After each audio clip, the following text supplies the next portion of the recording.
ہمارے معاشرے میں بچپن سے ہی مرد کو یہ بتا دیا جاتا ہے کہ اس کے حصے کے کون سے فرائض ہیں اور کون سی ذمہ داریاں اس نے نبھانی ہیں۔ وہ آدھی سے زیادہ زندگی اپنے ساتھ جڑے ہوئے لوگوں کی زندگی کو بہتر بنانے کے لیے وقف کر دیتا ہے، کیونکہ اسے بتایا جاتا ہے کہ بہترین مرد وہ ہوتا ہے جو معاشی اور سماجی طور پر اپنے خاندان کو اوپر لے کے جائے۔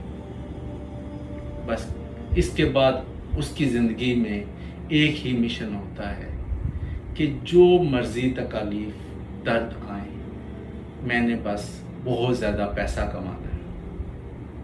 اس دوران اس کی اپنی ذات کے اس کے اوپر کیا حقوق ہے وہ ان کو بہت پیچھے پھینک کے صرف اور صرف پیسے کی تگ و دو کے پیچھے لگ جاتا ہے۔ اس کو معاشی، جذباتی، سماجی کوئی بھی تکالیف ہے،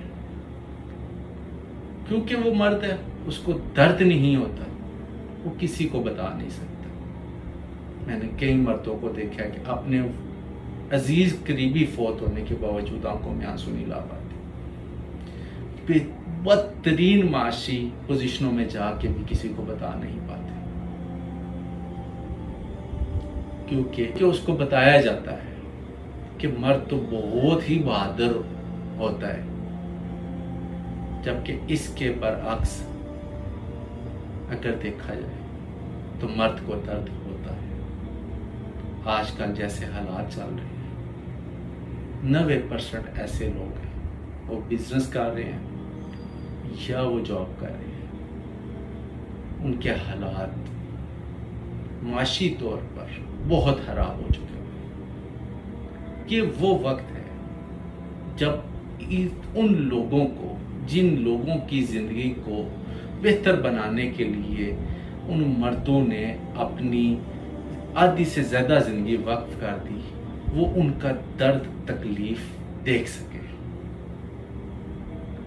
ان کی آنکھوں میں جھانکیں، آپ کو پتہ چلے گا کہ وہ اس وقت کس کرب کی انتہا پہ کھڑے ہیں، اور آپ کو محسوس ہو کہ ان کو بھی درد ہوتا ہے۔ یہ وہ وقت ہے جب ہمیں اپنوں کو سپورٹ کرنا ہوتا ہے۔ میں اپنے ملازمین کو دیکھتا ہوں، میں آگے پیچھے اپنے دوست ہیں، احباب ہیں، ان کے اس وقت حالات دیکھتا ہوں تو اندازہ ہوتا ہے کہ اس وقت انہیں سب سے زیادہ اپنے لوگوں کی ضرورت ہے۔